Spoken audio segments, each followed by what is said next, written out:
moving our political, social, economic, gender, and cultural conversation forward. And all of our players means all of our players. It's Choose Views. And now, here's your host, Richard Chew. Good Thursday morning, political fighters, and welcome to the July 30th, 2026 edition of Choose Views, 773-763-9278. Find my show on Facebook Live, TuneIn Radio, and YouTube. Email me at richard@WCPT820.com and follow me on all the socials under Choose Views. Catch all of our shows by subscribing to our WCPT podcast on Apple Podcasts, Spotify, Amazon Music, and iHeartRadio. There you can get Choose Views featured interviews, Joe Esposito, live, local, and progressive, the great Patty Vasquez driving it home, and of course, Edwin Eisendrath. It's a democracy, stupid. Out Chicago and our other great shows and interviews. And in the evenings, by all means, make sure you are paying attention to the Politics Bar, the Matt McNeil Show, and the Gailey Show. I'm probably going to be hanging out with the folks in the Politics Bar today, so check that out later on. Make your way over to heartlandsignal.com. Lots of good new articles that are up. I'll give you a couple quick ones to check out. Michigan gubernatorial candidate and U.S. Representative John James, Republican. He's one of those black Republicans that Eric Grant was talking about on Sunday, says President Donald Trump won 3 times in Michigan. Trump lost in Michigan to Joe Biden in 2020. That's just, there you go. Just so you know, guys. I don't know. He must have gotten a bad batch of something when he was younger. I could really tease him, but I'll be kind. Make sure you check out heartlandsignal.com. We have a busy morning, so I won't dilly-dally around. There. Today's show, our guest here on today's show, we will be talking with Anusha Thotakura, who will be with us shortly, right after the first break, to talk a little bit about what's happening with education and CPS and all the good things that are going on with school board governance here in Chicago and throughout the state of Illinois. She's an expert in that space, so looking forward to chatting with her. And then in studio with me will be Enrico Mowatt and Rick Kasprzak, names that you guys know. They've been on the show a number of times, and that might be part of our upcoming future to see these guys here on a regular basis. They are two of a great guest host to hang out with us today, but two of my very, very, very best friends who are very, very politically astute, socially and economically astute. So we'll want you guys to call in, dial us. We will chat. We'll get you on. And then in the 7 o'clock hour, Shaughnessy Naughton will be here. Shaughnessy is the president of 314 Action. And given all that's going on in the conversation around science and engineers and people that know a few things about a few things, it'll be great to have her on to talk about all that's happening in that space. But I'm sure we'll probably land the plane talking a little bit about how a particular 85-year-old scientist was treated with such disrespect yesterday, in that being Dr. Anthony Fauci. Kelda Roys is running for, she's a Wisconsin state senator that's running for the candidate for governor in Wisconsin, Democratic candidate for governor. She'll be with us in the 7:30 hour. So looking forward to chatting with all of our guests and certainly having Rick and Enrico on this morning to push this train down the track. Will be kind of cool. For those listening to WCPT, today on Live, Local, and Progressive, Joe Esposito will be talking to Amanda Marcotte, senior writer at Salon.com. And our latest piece is the MAGA-ification of Hollywood is going to be so boring. That's so true. Professor Stephen Schwinn of the University of Illinois Chicago Law School, Illinois Congressman Raja Krishnamurthy, and Heartland Signal's Rich Eberwine with 3 stories you might have missed from our digital newsroom that is also known as heartlandsignal.com. Live, local, and progressive weekdays 2 to 5 here on WCPT, heartlandsignal.com, and tune in. And for my listeners tonight, for our listeners, I should say, WCPT, driving it home, Patty Vasquez will be joined by guest co-host Dr. Kathy Tynas, internist at Alivio Health Services, and their guests include Dr. Shika Jain, board-certified hematology and oncology physician and associate professor of medicine at the University of Illinois Cancer Center here in Chicago. Bill from Olive's Neighborhood Garden. I always get that wrong. An award-winning nonprofit garden in the Jefferson Park neighborhood here in Chicago, providing fresh produce delivered weekly to local food banks. That's Driving It Home with Patty Vasquez, weekdays 5 to 7 here on WCPT.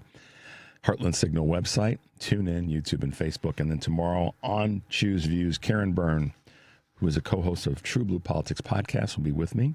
Amy McDonald, host of The Foolish Optimist with Amy McDonald podcast, and Dr. Professor of Everything History driven is Professor Kevin Schultz from the University of Illinois, Chicago, and the author of Why Everyone Hates White Liberals, including white liberals. So there you go. That's the lineup for the next today and tomorrow for all of our shows. Thank you always, guys, for being with us. Staying on track, because like I said, we are moving this train pretty fast this morning, is our question of the day. And I'm just going to put it out there regarding yesterday's hearing. For those of you who caught it or caught clips of it, what are your thoughts and feelings about Dr. Fauci's testimony? Obviously, he took the fifth, as it were, on a number of occasions. But I want to hear what you guys have to say about that. Give us a call. We'll get it on today. We got time with Rick and Rico being with us in a little bit. And go to our Facebook page and leave your comments there, as well as send us a text so we can try to read that on the air about what your thoughts are about Dr. Fauci's testimony yesterday. All inclusive, everything that you saw and heard about the questions that were asked, the responses, and all the rest. It was quite I've seen a lot of people. Lawrence O'Donnell kind of probably covered the best, saying it was one of the most disappointing, disgusting, horrible things he's seen in a while. But there you go. Republicans needed to have a little pomp and circumstance and kind of, spread their plumes because they got nothing else to do right now. Let's hit it with a couple of quick Choose Views news items, and then we're going to go to this first break so that we're ready for when Anusha joins us. Choose Views here, July 30th, 2026. Visa lays off 7% of staff in a renewed efficiency push. Ahead of their reporting their third quarter earnings this week, they announced about 7% layoff, roughly 2,600 people. That's a plan that they did not anticipate, but it's where they're going forward. And Coca-Cola grows their volume across the board in a standout quarter. They shrugged off the tailwinds, slowing competitors like PepsiCo to surpass their Wall Street expectations in the second quarter that they announced yesterday. The beverage giant beat earnings and revenue while raising its yearly outlook. Net sales climbed 7% to $13.38 billion, and the global unit case sales rose by 5%, which sparked across-the-board increases that they're reporting currently. The Fed is looking at keeping the rate steady as inflation concerns are persisting. And that's the decision that was made in their July meeting, with policymakers acknowledging that inflationary pressures remain elevated. The decision to keep the benchmark rate at 3.5 to 3.75% was not unanimous, with 3 of the 9 committee members dissenting in favor of a rate increase. In a statement, the FOMC said that while inflation is still above the central bank's 2% target, the committee will deliver price stability. All right. And the U.S. is to end subsidies for Medicare's Part D program, which we'll talk about. The Trump administration is ending a subsidy program that makes prescription medications more affordable for seniors on Medicare. About 25 million people have Part D drug coverage plans supported by these subsidies, and they pay an average $36 a month. Nearly half of those enrollees will see their premiums go up $11 to $20 next month, per month next year, I should say, according to an administration official, while another 30% will see less than $10 more per month. The premiums have been on the rise thanks to large in part to the proliferation of expensive medications like GLP-1s. But, Donald, why would you do that? Why would you do that to seniors, a group of voters that historically is kind of voted for Republicans? That's just kind of what the numbers show. And to jam them up with taking away a benefit, a subsidy, folks that benefit from that should never vote for a Republican ever again, because the Republicans are all behind this. That's how they're hurting you guys. It's not the Democrats. It is not the Democrats that are hurting senior voters or senior citizens, senior consumers. It's always Republicans, because they take away things that allow, after all these years of hard work and commitment, they then start to take away things that you need to make your life better, or not just to survive, but to thrive, as the phrase goes. So, you know what? It's real simple. Older voters, just stop voting for Republicans. At least Democrats aren't trying to take stuff away from you. They're trying to put more into the bucket rather than take the entire bucket away. Republicans aren't even trying to put more in the bucket. They just want to take the damn thing away from you. So just stop voting for them across the board. They're not helping you. They really aren't. Who's gotten legislation passed on a local, state, and federal level to help seniors? It's always Democrats. So stop voting for Republicans because they're not helping you. All right, let's take a quick break, guys. The number is 773-763-9278. You are listening to Choose Views on WCPT, AM 820 in Chicago, WARR 1520 AM and 103.5 FM.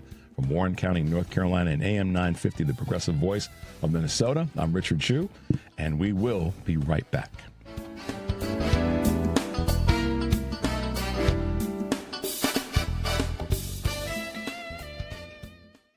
How do you know you're home? At Habitat for Humanity, we believe it's when you find peace, stability, and safety. But 1 in 3 people on Earth woke up today without a good home. Not because of chance, but because of high costs and other very real barriers. A housing crisis this big needs all of us. So let's open the door to opportunity and build a tomorrow where home is possible for everyone. Visit Habitat.org to learn more.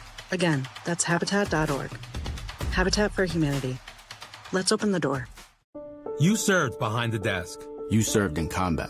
You did 4 years and got out. You were drafted. You gave 20 years. You gave exactly what your country needed. You are a veteran. You are a veteran. You are a veteran, and you deserve support. If you're struggling with life after service, don't wait. Reach out. Find resources at va.gov/reach. Brought to you by the United States Department of Veterans Affairs and the Ad Council. Because facts matter. You're listening to WCPT 820.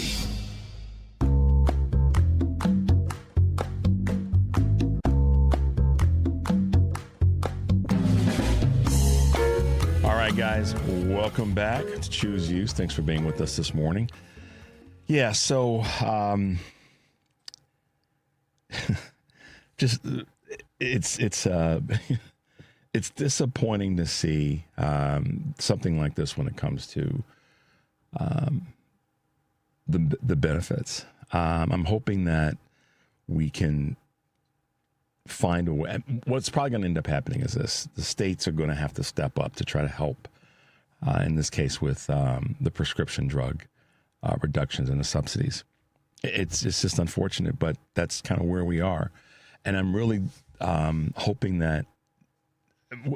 Hoping is the wrong word. I'm confident that whatever Democratic governors can do, they're going to do, and that House or Senate members that are Democrats in various states are going to do what they need to do. But ironically, in many of the places that this is going to have some of the biggest harm, it happens to be red states, because of the propensity of folks who utilize this benefit and these subsidies that happen to be, in red states. It's just a mathematical fact. But the disappointment of it is that the repeat that keeps happening with Republican voters, seniors, if you will, they keep voting this way. The evidence is clear. Democrats are not trying to take these things away from Republicans.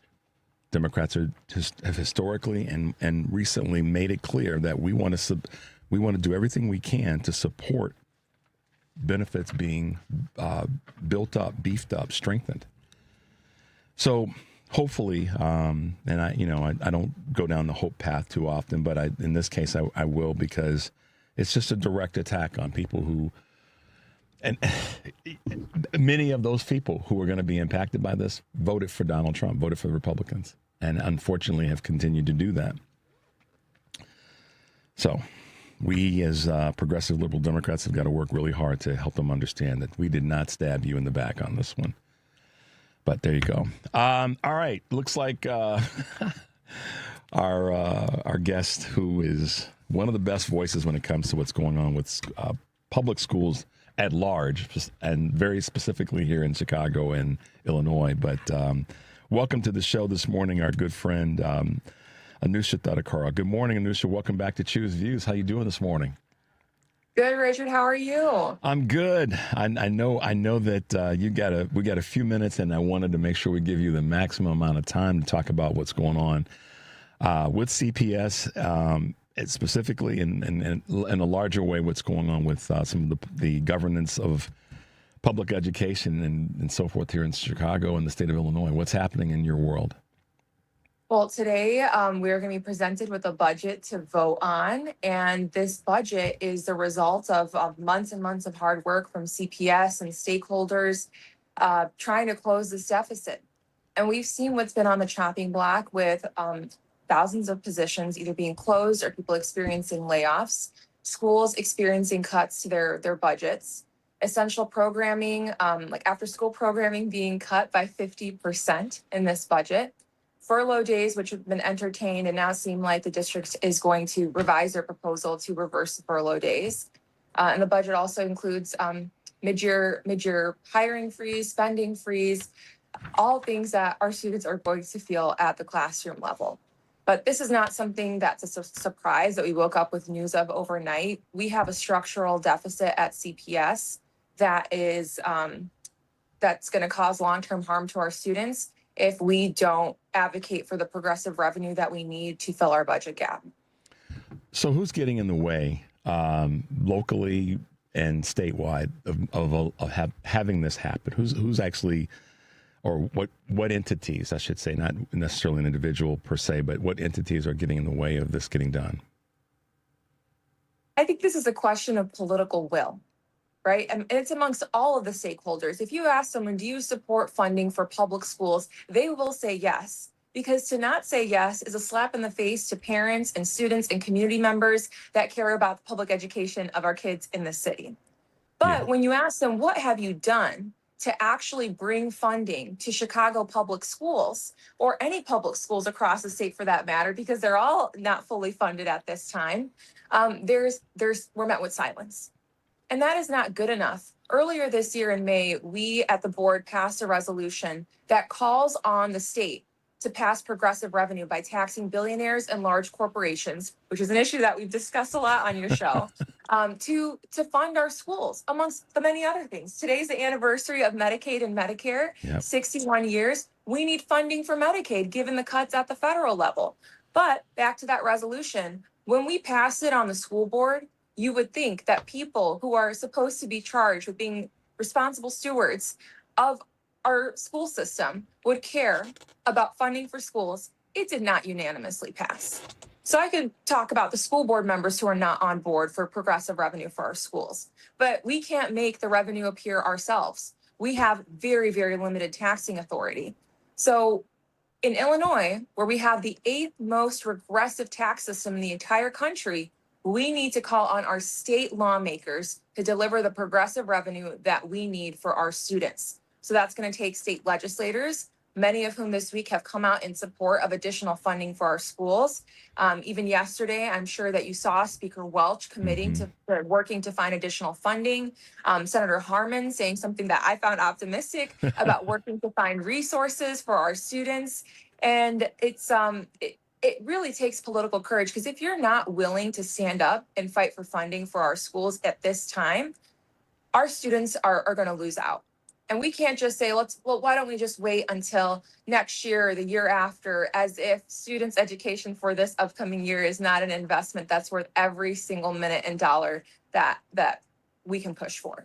You know, Anusha, thank you for that. I merge a couple of things that are going on. We recently saw this conversation around the alders blocking the mayor's attempt to say to the citizens, the voters, do you want to see taxing the wealthy, et cetera, at a different rate on as part of a ballot initiative? And they said no. And then we've got state officials who were like, well, I don't know if we should really. So what comes back to me is, how deeply are those businesses and those entities that would be taxed at a greater rate, how deep are their hands in the pockets of not only the alders, but also some of the state officials, left and right? That's a great question. I will say that one thing to celebrate is from Springfield this session, legislators passed a digital ads tax on advertisers like Facebook, Amazon, Google, that is going to generate $700 million for the state of Illinois. That is money that we can use to fund our schools. That is money that we can use to fund healthcare. It's currently being litigated, so intentionally lawmakers didn't put it in the budget for this year, knowing that it could be in the courts for a little bit before we can count on it for revenue. But that is great. That's the right direction that we need to move in, and our state legislators need to be thanked for that work, also called on to do more. Yeah. City Council, Richard, this was an advisory question on the ballot. Simply an advisory question. So the fact that alders were unwilling to have an advisory question on the ballot, to me, that doesn't speak to special interest, because you know that if you put an advisory referendum about taxing rich people on the ballot in the city of Chicago, that will be overwhelmingly favorable. It's important to know at what level that still is and to engage people on this issue.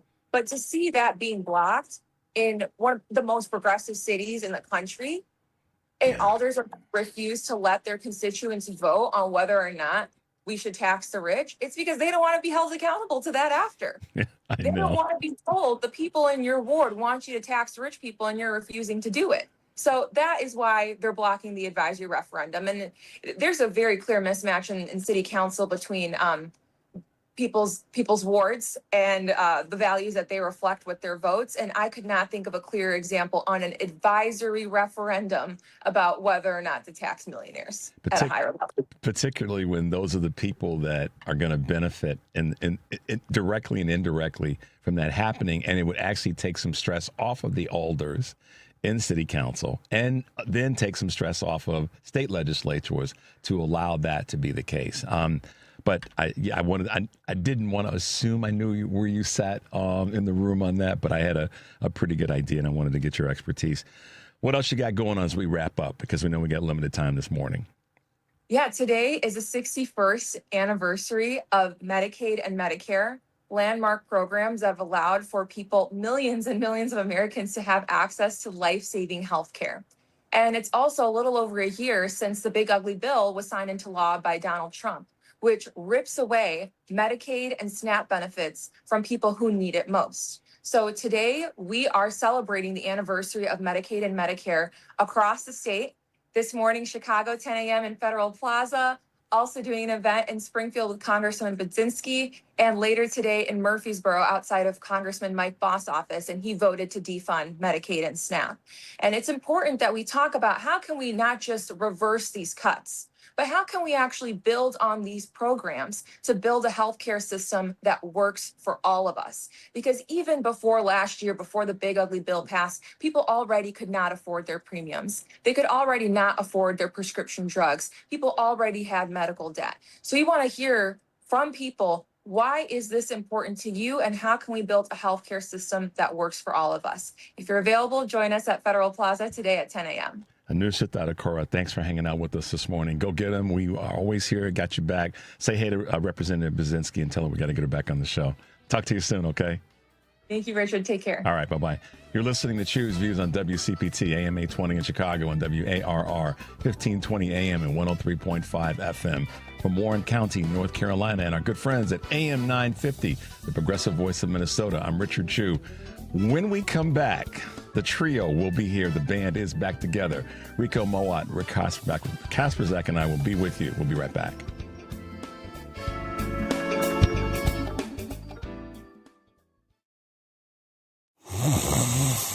Sound familiar? At Mattress Firm, we understand there are many problems that can keep you up at night, like snoring, aches and pains, or sleeping hot.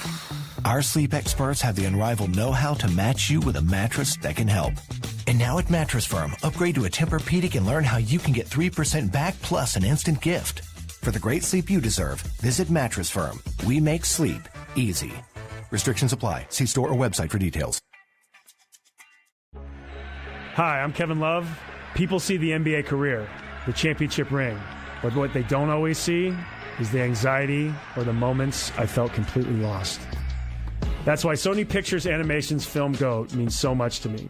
It's about Will Harris, a small goat who believes in himself and proves you don't have to be the biggest to be a champion. Everyone's always told me smalls can't ball. I'm too blessed to be stressed. Everything I need to succeed is right here. Through the Kevin Love Fund, we've created GOAT Beyond the Game, a completely free curriculum for teachers, coaches, parents, and youth programs. 4 lessons designed for kids K through 8 that cover everything from managing anger to building resilience to believing in yourself when the world doubts you. These are evidence-based tools that actually work and will help kids discover that they have the power to change the game. Go to kevinlovefund.org right now and download GOAT Beyond the Game for free. A message from Tia Mori, actress and Fair Celebrity Ambassador. Game day isn't staged, it's lived. It's the shopping, the cooking, the laughter. For families managing food allergy, preparation means everything. It's knowing the signs, having a plan, and carrying epinephrine everywhere life takes you. Because readiness doesn't take away the risk, it brings back the joy. When you're ready to act, you're ready to live. Visit foodallergy.org/ready to act to learn more. This is Chicago's Progressive Talk, 820 AM, WCPT Willow Springs, and online at WCPT820.com, where facts matter. From the Weatherology Weather Center, I'm meteorologist Jennifer Wojcicki. We'll see sunny skies here for today with a high into the mid-80s. Winds out of the southwest around 5 to 10 miles per hour. Then for tonight, partly cloudy with a low near 67. By Friday, a chance for some showers and thunderstorms here late, increasing clouds, a high of 80 degrees. Then on Saturday, a chance for rain showers, cloudy, high around 74. Sunday, sunny, high of 78. That's your latest Chicago weather update. Currently, it's 64. Hey Google, play WCPT. Streaming Chicago's Progressive Talk from TuneIn.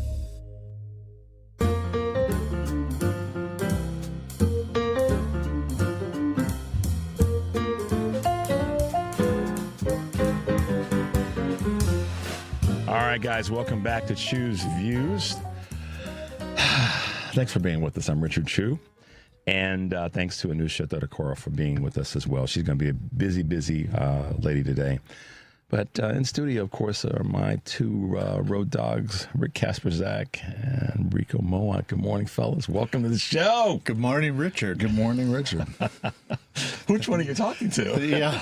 You know what? I know. Which of the 3? I know. Which of the? You know what? I'm talking to you. You're Richard. He's Rick. That's right. That makes it easy, actually. Yeah, we'll never get that wrong. No, right? Never. The 3 R's, the 3 D's, on and on. Just call it the ruckus. The ruckus. The ruckus. Yeah. Yes. I like that. Yes. I like that. So I take it you guys have been doing well. Yeah. Cool. Yeah. Been a good busy summer so far. Yeah, can't beat that. Yeah. Lots of things going on. Weather has been nuts. Weather's been insane. The rain. For those who are running around that have been saying for the longest time, you Dems, you libs are all like, there's this weather stuff, this climate change. Really? I've been around long enough. You and I both have been around long enough. All 3 of us to know it wasn't like this when we were teenagers or in our early 20s. Soggy, cool July. Never seen it. Yeah, you filled with smoke. Filled with smoke. Right.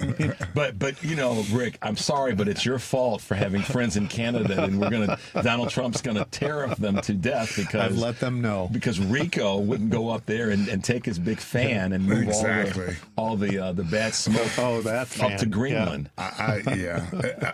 And again, when that happened a little over a week ago, I was just thinking about movies. I'm like, I cannot live in a post, apocalypse in terms of world.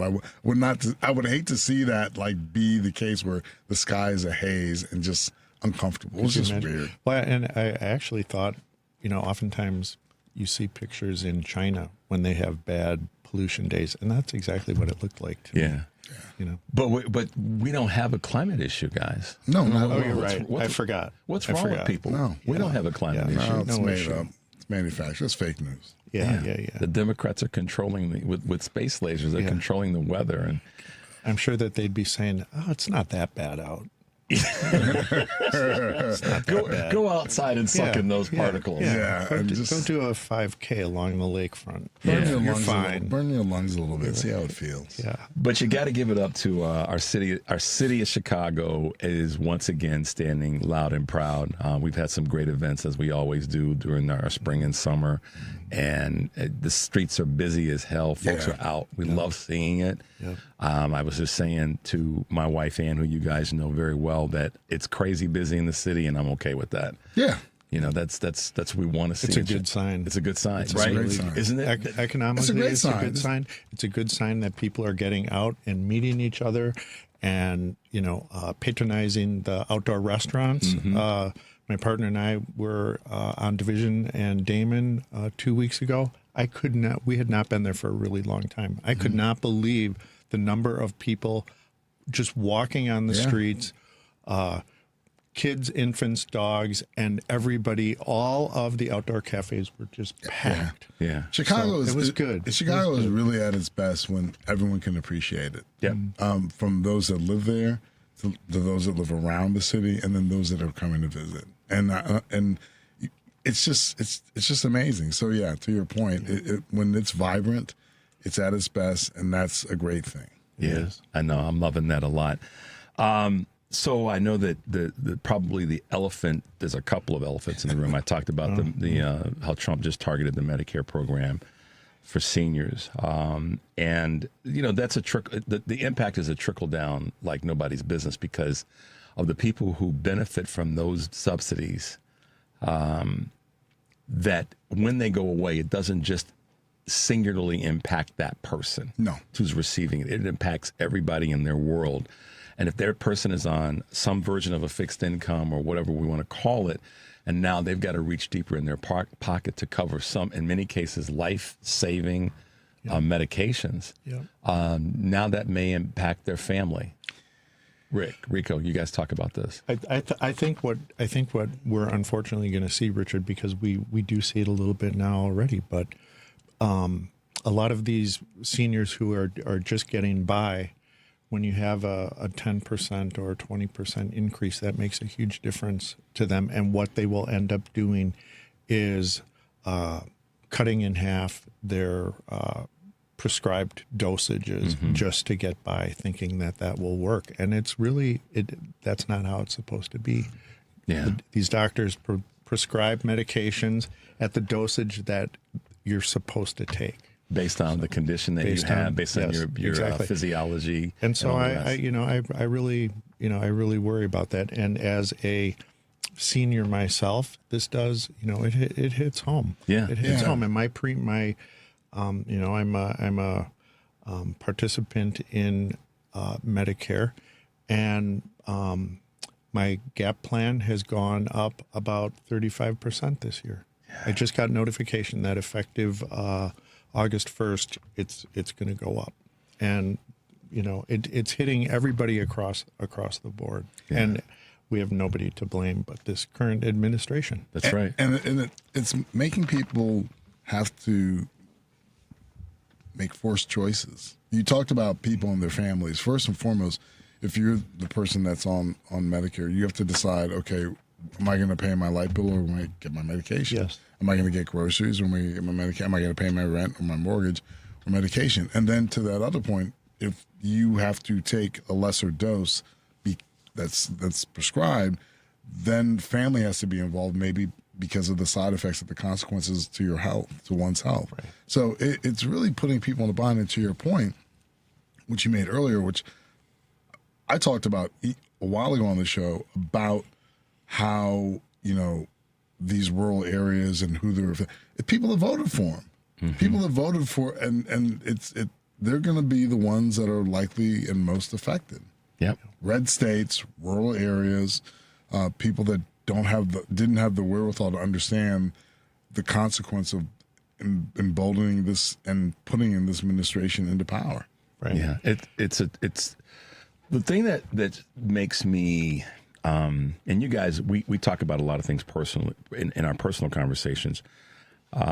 it's the people who sit back and say that we were the ones that were wrong and that we didn't know what we were talking about, and that we were trying to do things that were going to destroy the country's, fabric and all these other words that democracy, right? Yeah. But at the end of the day, what is so critically important, and I say this so many times on the show, I know that people will criticize Democrats, and we should, because it's about strengthening our team. That's how I look at it.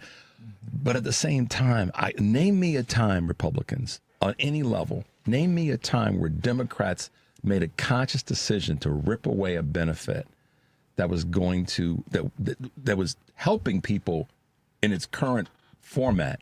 Maybe needs to be strengthened and made a little bit more robust. But to take like I said earlier, the entire bucket away, I can't think of a time in my 64 years that has happened by Democratic administrations, certainly on a federal level, where these programs then have the trickle-down effect to the states. Mm-hmm. And like Anusha just said a moment ago, then the states and the local municipalities have got to ramp themselves up to deal with it. Yep. And then what happens is to the other part of that reflection, Rico, to your point about the rural communities, is the non-rural communities, the suburban and the urban communities have to pick up the slack. But guess what happens? Then the budgeting that they have in place for all the other things gets impacted negatively. So then the people in that blue community are now ticked off because benefits that they were having access to have been shortened. That's what I meant when I said earlier, the trickle down, the negative trickle down of this it's right there. It's not something that it's a guess. Yeah, and it's one of those things that it's predictive if you kind of just take a step back and look at it and recognize how this could go down. But people voted for it anyway. Yeah. Well, it's funny that you brought that up, because I was thinking about that a couple days ago, where when I get into discussions with both political parties, I cannot think of one time where the Democrats have implemented policy where it has negatively affected the majority of the country. I can't think of one, but I can think of 10 easily on the GOP side. Yeah, and especially in this MAGA world we're living in. Yeah, it is that. I think that's. To talk about campaigning for a second, for anybody that's running, and I've said a couple different things. Anybody that runs on when we're back in power, there's some folks that are going to jail. Oh, that run uses that kind of wording. Right. Amy McGrath, and I've said this before. She's a former fighter pilot that's run for office down in Kentucky. She's been on the show a few times, and a real national voice. Amy has said it's about affordability and accountability. It's not just about affordability. It's got to be about both. And I agree with her in that space.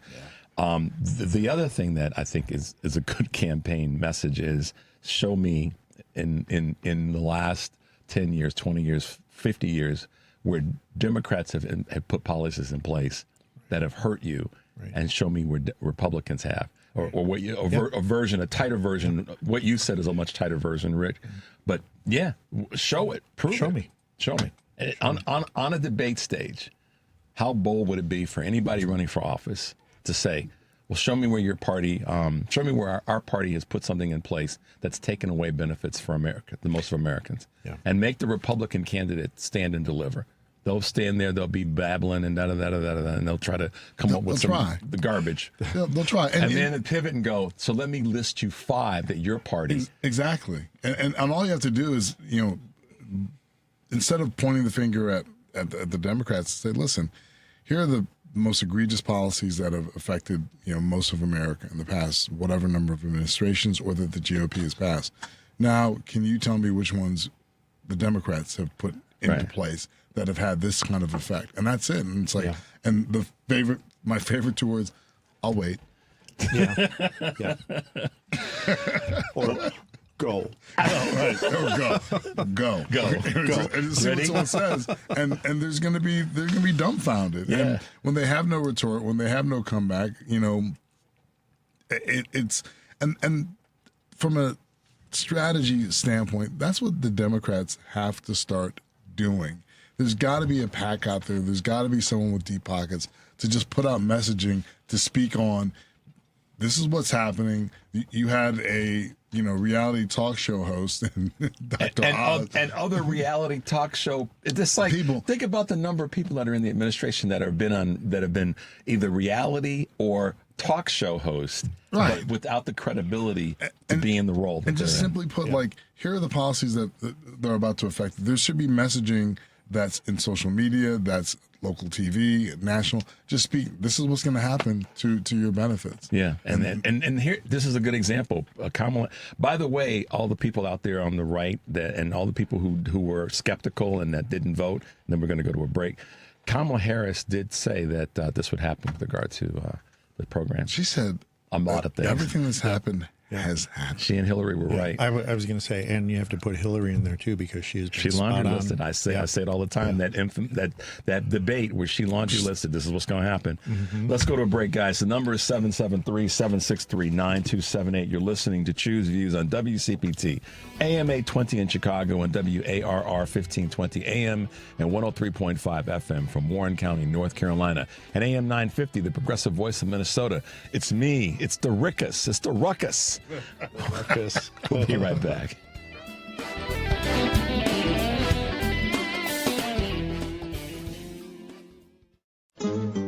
Latinos have been here always, before, during, and after the founding of the United States. We are small business owners rising before dawn to power the economy, hands that pick, manage, and prepare the food that nourishes America. Builders of our homes, our cities, our roads, our communities. Workers who labor daily to strengthen the very fabric of our nation. We are caregivers, teachers, doctors, engineers, neighbors, families raising the next generation. Latinos contribute over $4 trillion to America's GDP, bringing promise, innovation, and vitality to every corner of the U.S. We are the backbone, an indelible part of the American story. We are America. America is us. Learn more by going to americaisus.org and discover how Latinos have shaped America's journey and continue to forge its future. WCPT 820, Chicago's progressive talk, where facts matter.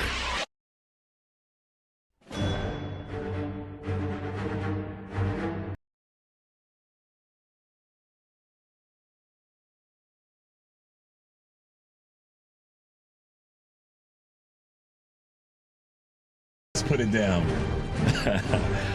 Welcome back to Choose Views, guys. I'm Richard Chu, and of course, hanging out with the Rickus, Rick Kasprzak, my great friend, and Enrico Mowatt, my other great friend. It's me and the boys. If you hear any noise, it's just me and the boys getting it. Parliament Funkadelic, in case y'all didn't know. All right, so listen. I'm glad I had to put a mask on. I'm proud to have walked around with a mask. I'm glad that I was able to get a vaccine that prevented me from getting sicker or passing on a condition that could have caused people that I love or people that I don't even know to get sick and potentially die. I'm actually very proud of that. And all the people on the right, whether they be commentators, news people, knuckleheads in the public sphere, and certainly politicians, Senate folk who on the right wanted this to decide that they had nothing else to do than to try to grill an 85-year-old man who would have given his life. And while RFK was running around wherever he went, we go to Harvard, running around college, acting a damn fool. Yeah. The 85-year-old man was making sure that people who had been diagnosed with AIDS, when nobody else was willing to touch folks that had the condition that we didn't know much about, was working his behind off to make sure that they were able to find a better way. And most recently, did everything he could. And how disgusting of them! How disgusting of them to try to treat him the way that they did yesterday. I mean, and then Rand Paul, that punk blankety blank, kicking his attorney out, and that whole sort of peacocking moment. This is where I know there's a higher power. Because if you and me and a few others had been there, and even Mike just leaned in, had been there, there would have been some tables knocked over. Yeah, there would have. The way they treated him. Well, and over what? Sorry, Rico. It's been half a decade since that pandemic. Can you believe that? And, No, it's hard to believe. I cannot believe it. And not just that. There are first responders. There are nurses. There are doctors. There are families. There's a litany of factual information and experiences of people who lost loved ones, lost lives, who still have residual effects from the pandemic. And they're marginalizing it by picking on this 85-year-old man who all he did was just stick with the science. Mm-hmm. And it wasn't the script. It was these are the scientific facts of what's going on. Yeah. I have the utmost respect for Dr. Fauci being a member of the LGBT community. Yeah. And and to your point, which Richard, is also part of the reason why he's so exactly. Keep going, Rick. Exactly. I'm sorry. And he saw it through. Yeah. There were, you can say there were a lot of criticisms that we had during that time, but a lot of it had to do with government funding, and we know who was in office at that time. Mm-hmm. And so I have so much respect for this man who has dedicated his life to government service within the medical community and making sure that our country is healthy. And because some whiny people didn't like wearing a mask, mm-hmm. this is the level they brought this man down to. I mean, this should have been an opportunity to praise him for Absolutely. what he did. They And could have instead, they chastised him for every move he made. And the other thing too, with regards to science, we didn't know what was going on. No.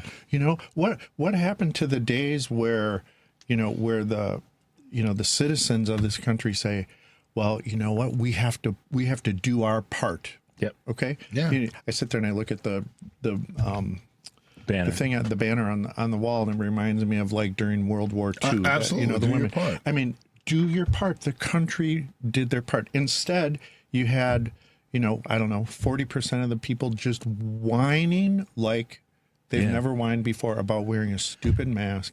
And I saw some of the commentary that Dr. Fauci caused my family's business to close and this, that, and the other. And I sat back and I told myself to not watch it because I knew I would have been, my blood pressure would have gone up to watch it, and I would have been so frustrated. Absolutely. Because a lot of it was performative. Rico, you talk about this a lot in terms of the performative nature of when people open their mouths. But a lot of this was performative, and that's the other part that's disgusting about it, because at the risk, at someone else's expense, Dr. Fauci had to sit and watch these fools. Josh Hawley, why don't you just come out of the closet? Right. First of all, and let's stop fronting in that space. Which we're not taking him. I don't blame him. he's not allowed to do the picnic or the cookout. He can't. No. Stay on that side of the street, dude. No, you can't come over here. There's no rainbow over here for you. That was cold blooded, wasn't it? No, that was cold blooded. That was savage. We're not taking him. We are not taking him, man. No, we're not. But I sit back and I think about this, and where was all this vitriol over their boy who lied to was it Bob Woodward on that when he had him when he was on tape, and he said, "Oh, this is really bad," and whatever Trump said, but he lied. He knew how bad it was, and then he got it, and yet before the medical community having put in place the things that we all needed at that time, he would probably have died from it, given his age and other things that we may know about his medical conditions and all the rest. But he survived because of the things that folks like Fauci had put in place. And so then you get these fools sitting, and I'll tell you who needs to have a Thelma and Louise moment is Laura Ingraham. The pictures of her, the video of her sitting behind and rolling her eyes and all this other garbage. But she can go kick rocks.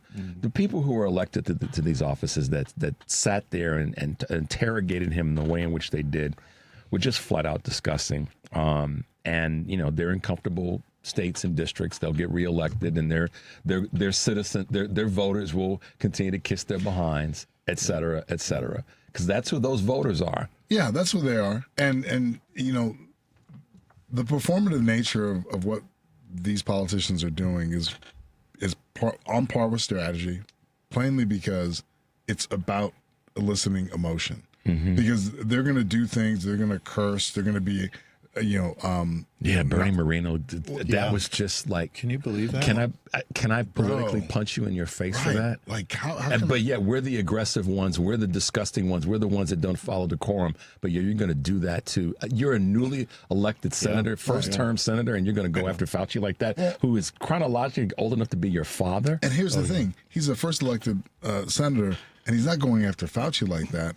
He's basically in the slipstream of the playbook, of the performative playbook of being crude, not non-tactical, like non-political, and speaking in every man language, every woman language, just to be appropriate, that fuels emotion, that his constituents can appreciate and understand, because they're not smart enough, because that's what they want. People, like, that's what that audience wants. They want emotional stuff. Well, didn't we have a wrestling match on the White House's front lawn? This is how they're gonna play. I feel statesmen. I feel like we're in pagan times. I feel like this is like Rome. Yeah. So I know that when we have Shaughnessy on, we'll probably talk about the science part, because that's her thing with 314 Action. But before we go to this quick break, I'm just going to throw this out, and you guys can tell me. Now it's come out that the DOJ's compromise when it comes to Comey, and the Secret Service actually cooked the books. They knew that they had all the backstory and information around Comey and the seashells in the 8647, knowing that he had no idea because he was interviewed. It's a cluster F. Yep. And the Secret Service is behind it. It was signed off by the senior level people in the Secret Service and in the Department of Justice. Somebody needs. There's a scene in the movie. What's the movie with Will Smith where it's in D.C. He's an attorney. You know, Rico. Enemy of the State. Enemy of the State. There's a scene in the movie where they're sitting in the conference room, and all the officials are sitting in there. You remember the one general says somebody's going to blanking prison over this. Yep. Somebody needs to go to prison over this one, because they cooked the books on Comey with regard to this investigation. They knew. They'd done the interviews, they talked to the people, and they said, we don't care, we're going to go forward with this investigation anyhow. Right. Yeah. Somebody needs to be, as my father used to say, underneath the jail. Yeah. I mean, there was a Secret Service official that was quoted saying, legally this is a bad idea. I mean, he flat out said, legally this is a bad idea. Yeah. And they went forward with it anyway. Like you said, they cooked the books, and it's just like retribution, and it's retributionary theater. That's it. That's what yesterday was. This hearing was retribution. Yeah. Like let's beat up on an old man. Like and I'll say this, and then we'll go to break. If Donald Trump had been truthful and got out and ahead, if he were a true leader and knew what the hell he was doing, I've said this a dozen times with regard to COVID, I dare say he would have gotten reelected. You know it. If he had said, you know what, y'all, this is messed up. We got to deal with this the right way and listen to the science, he might have gotten reelected in 2020. All right, guys, let's go to a quick break. 773-763-9278 is the number you're listening to Choose to Use on WCPT, AM 820 in Chicago, and WARR 1520 AM and 103.5 FM from Warren County, North Carolina, and AM 950, the progressive voice of Minnesota. I'm Richard Chu. We'll be right back.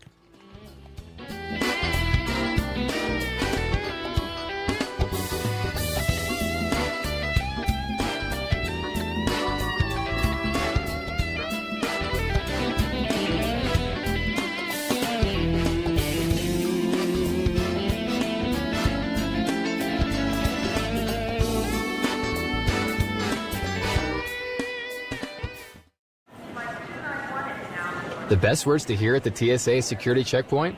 You're good to go. So check before you jet.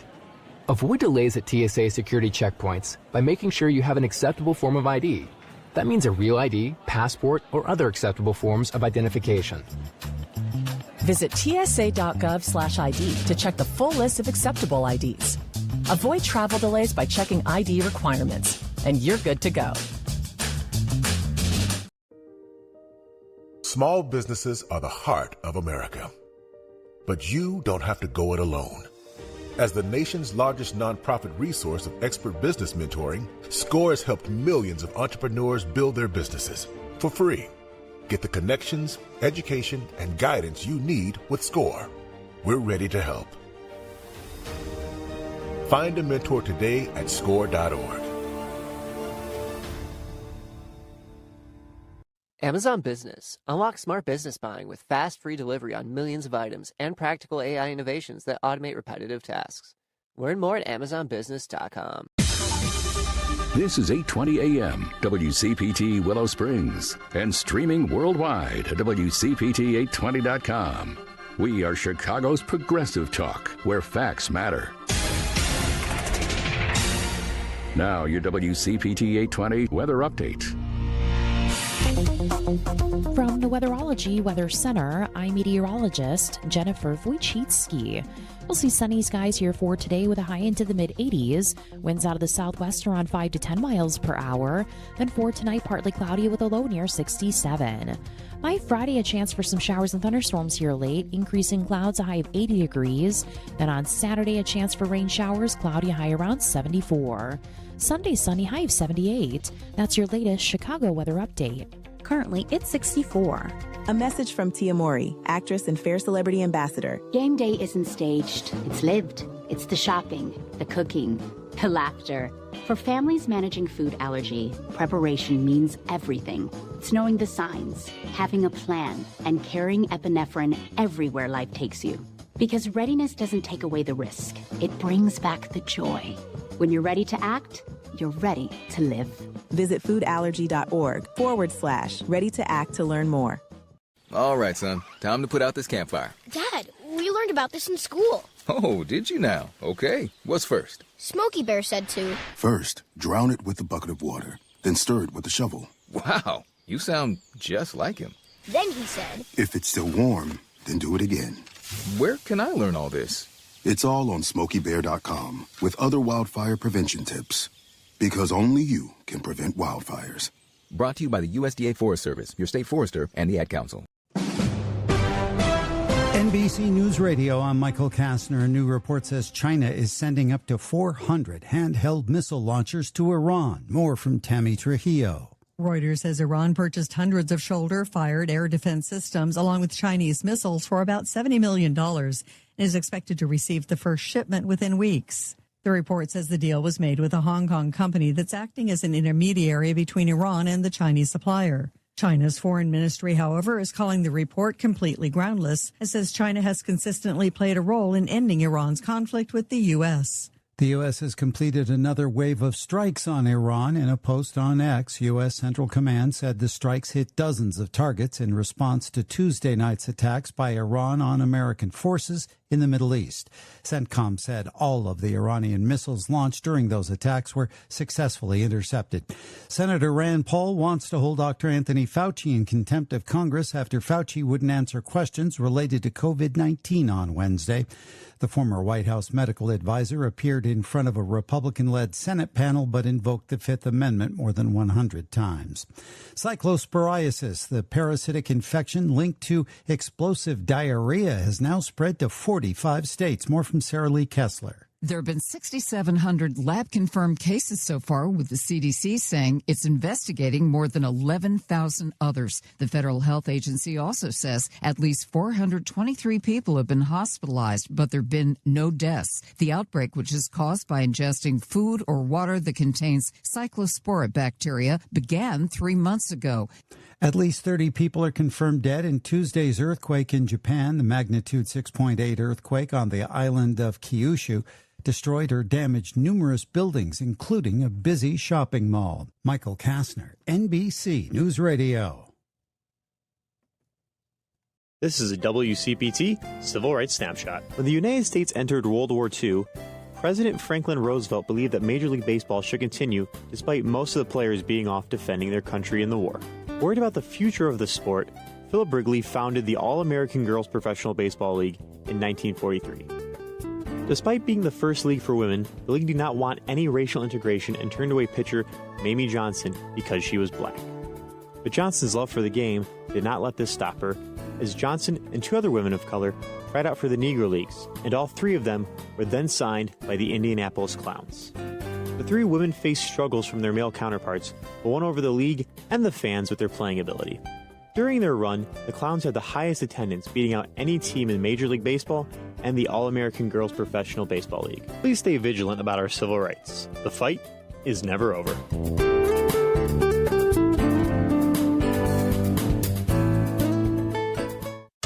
This is WCPT 820, where facts matter.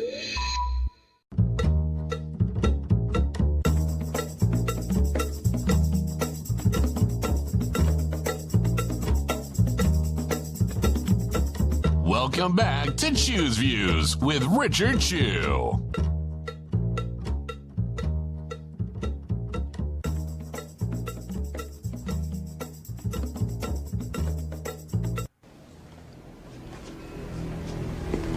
If this was a legit op, and I can't possibly see how it could be, then so be it. But if this was somebody's unilateral wet dream, then that somebody is going to prison. That's the clip we were talking about from Enemy of the State. And that's what should happen to whomever in the Secret Service or Department of Justice that authorized this further investigation into James Comey. In any event, we're having some fun this morning. We got a little Avengers. We got a little Enemy of the State. Rick and Enrico are with me this morning. And one of my favorite people when it comes to having smart people in the room is also with us. Our guest this morning, Shaughnessy Naughton, is the founder and president of 314 Action. And I think she's got something to say right now about having doctors and engineers and other people of science and politics. Good morning, Shaughnessy, and welcome back to Chew's Views. Good morning, Richard. Great to be back with you. Man, I thought about you. I was like, I guess the gods must have been working in our favor, of the higher powers, because when I saw that testimony yesterday, I'm going to throw you in deep in the pool with me and Rick and Rico. When I saw that testimony yesterday, I was like, see, this is the reason we have scientists involved, because you dumb MFers don't know what you're talking about. And just like, wow, Shaughnessy, what's been going on? Talk to us about what you saw and in the bigger picture of what's happening with 314 Action. Yeah, I mean, it was, you just got to ask yourself, what was the point other than Rand Paul's crusade against Anthony Fauci? I mean, what did we learn yesterday when there are questions that should be answered, but we're not going to get them when we have, to quote you, idiot senators, that really are just not using their position to get us answers or, improve the lives of Americans. They're just using it for their own political witch hunt. Yeah, without a doubt. And that's what it was yesterday. It was all of that. And there's a place in hell for them for treating anyone, but particularly someone that was their primary goal, as Rico and Rick both said, who were with me in studio, was to try to help put Americans in a better position as best he possibly could. And yeah, there are questions. You're right. There's always going to be questions that need to be answered when it comes to something of this magnitude. But at the end of the day, you as a scientist and one that spends your life working to get more science and scientific people involved, this administration, prior Trump administration and current, has done one thing consistently, and that's work to take money out of programs that are designed to help in the field of research, to help in the field of making things better when it comes to health. Talk a little bit about that. Well, and we're living through the results of that. I mean, this is an administration that, brought a chainsaw to government spending and cut investments in disease surveillance to help us prevent disease outbreaks like measles and cyclosporasis. They have cut funding to public health and our public health infrastructure, and then have really just done tremendous damage to our pipeline of innovation that comes from our investment in basic research. And we are seeing the results play out today in real time with these disease outbreaks, and we will see the results going into the future with lack of a viable pipeline for treatments and new drugs. And tell me this, Shaughnessy, what do you think will be the time frame, if you can even put any time frame to this, of what it's going to take to get us back to where we were? If you, I'll call it a Mendoza line of research and time and energy put toward health for the country. Have you thought about that? I guess maybe is a better question. Well, it's really terrible to think about because 7 million people lost their health insurance this year, and the number's only going to increase next year. A lot of people, can't even afford to pay their premiums. And this administration, rather than do something to address the skyrocketing costs of health care or the lack of access for so many people, are holding ridiculous hearings, rather than actually doing things to improve the lives of the American people. And what people have said over and over again, the Senate could have used that time yesterday to hold a hearing on the Epstein files, which it is pretty clear Americans want to hear about, but they don't do that because they don't want answers to that.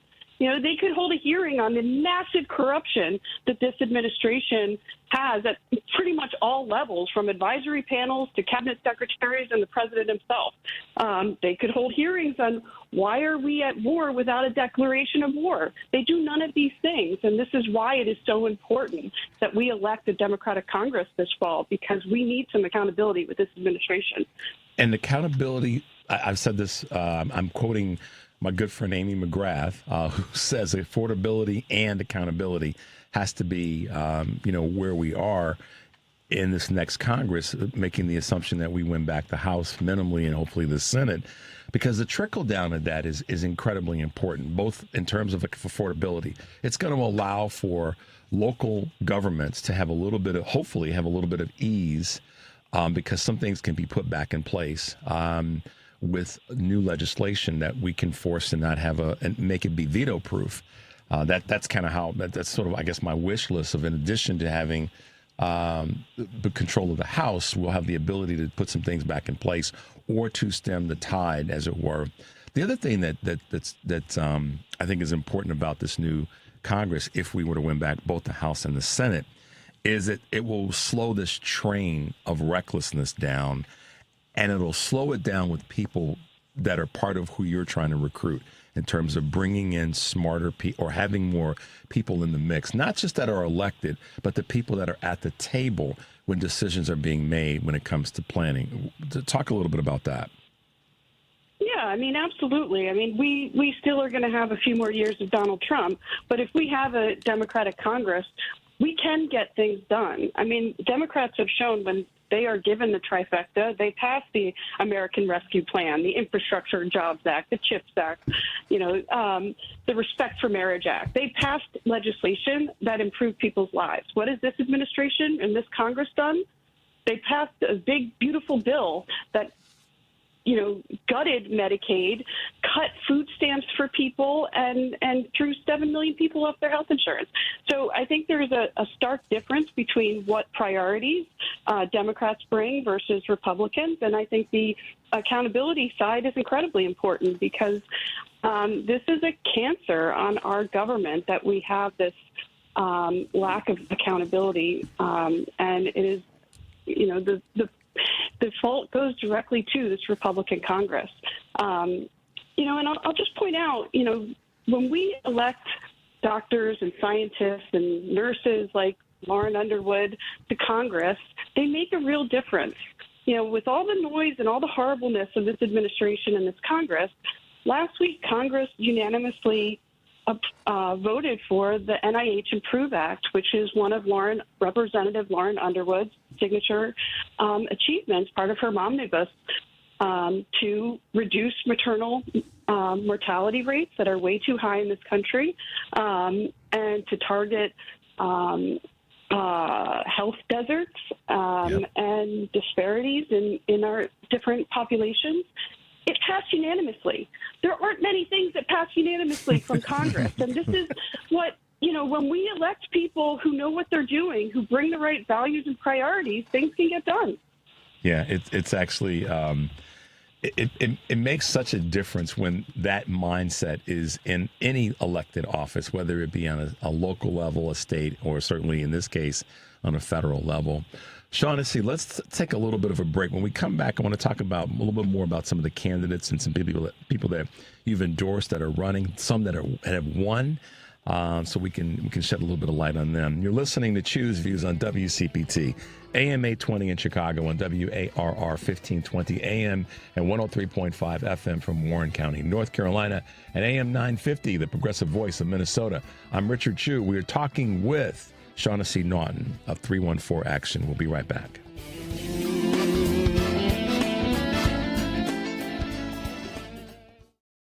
It's been a real journey since 2014. When I first had my injury, I realized that my home was just not working for me and that it was time to ask for help. Homes for Our Troops is really giving me my life back.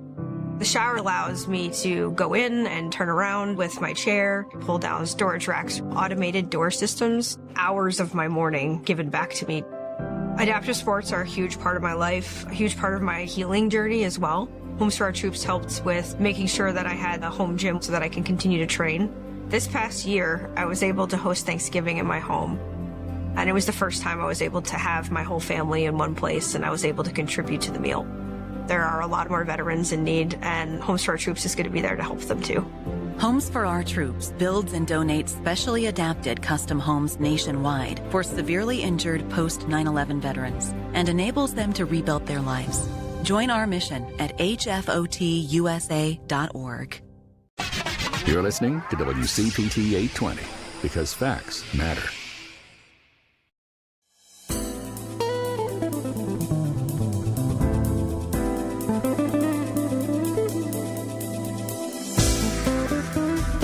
All right, guys, welcome back to Choose Views. Yeah, that's where we are. Choose Views here on WCPT, AM 820 in Chicago, and all the other places. And you can stream it, you can listen, you can watch, you can like and share, all the things that you want to do with all of our shows. Rick Kasprzak and Enrico Mowatt are in studio with us this morning, which is just a real treat for me. And we're talking with Shaughnessy Naughton, who's the founder and president of 314 Action. Shaughnessy, help us understand some of the candidates. You mentioned Representative Lauren Underwood, who's right here in the great state of Illinois, and you've endorsed, and she's been really just a champion. But let's talk about some of the other people that you've recently endorsed that are running. The first one that comes to mind is Dr. Annie Andrews, but there's so many others that are running for state office as well as federal office. Share with us a little bit about that experience. Sure. Yeah, we have our largest class ever of scientists and doctors running for House, Senate, and like you said, state and down ballot offices. We have endorsed over 400 scientists this year, and we expect many of them will be being sworn in next January. I'm very excited about Dr. Annie Andrews. She's a pediatrician running for U.S. Senate in South Carolina. Really got her started her involvement in politics as a gun violence advocate or gun violence prevention advocate, right. And is running in this really important race. Another scientist that I'm really excited about is Dr. Jasmine Clark. She is a state representative in Georgia. We helped elect her when she flipped a state house seat in Georgia in 2018. And earlier this year, when she put up her hand to run for Congress, we had worked with her throughout the years. And although we generally had a position to not go against incumbent Democrats, we said, you know what, we're in. It's time for a generational change. And she convincingly won the primary, didn't even go to a runoff, and she will be the first Black PhD scientist in Congress. So we're really excited about her, and it really tells the story of why it's so important to invest at the state and local level, because that there's really important work that needs to be done at the state and local level, but it also helps to build that pipeline of talent to the federal office.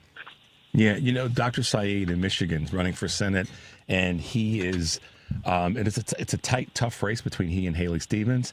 Win, lose, or draw, the one thing that I will say about his campaign that he has been unapologetic about, but very effective, is talking about the importance of making sure we take care of folks from a health standpoint.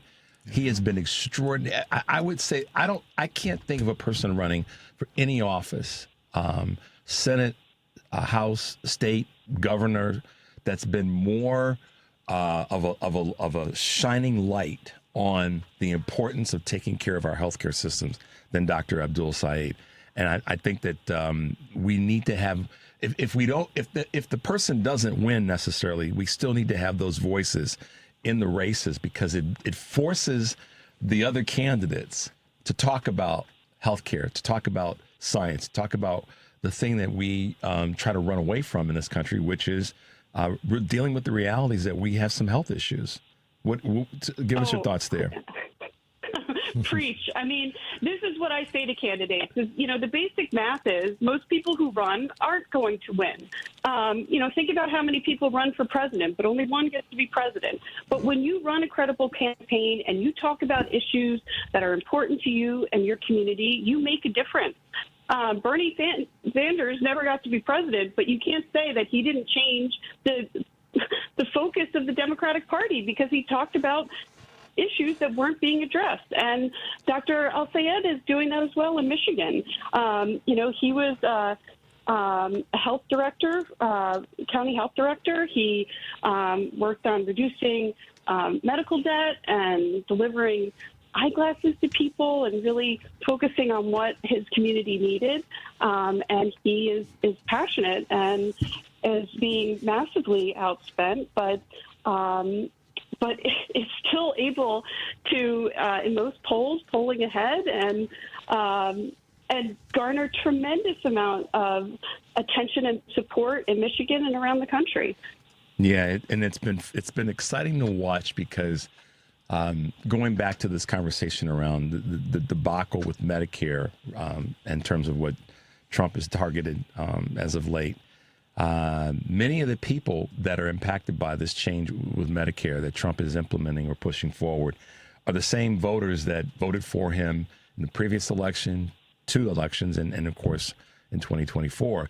But ironically, what Dr. Saeed is saying, and who's showing up at many of his rallies, are those people who recognize this person is speaking about the thing that we need to be addressing and that needs to be cared for, and that's Medicare and Medicaid.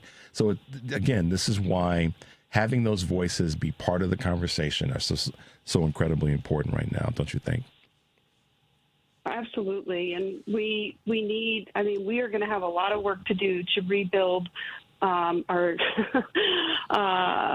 safety nets, and certainly our public health apparatus. And we need people who are going to go to Congress and do the work and have, the life experience and really educational experience to have better insight into healthcare beyond just a campaign applause lines. Yeah, you with the candidates that are running and that you've been talking to and really trying to support over the last I'd say 12 months, we've had some wins and we've got some more on the horizon.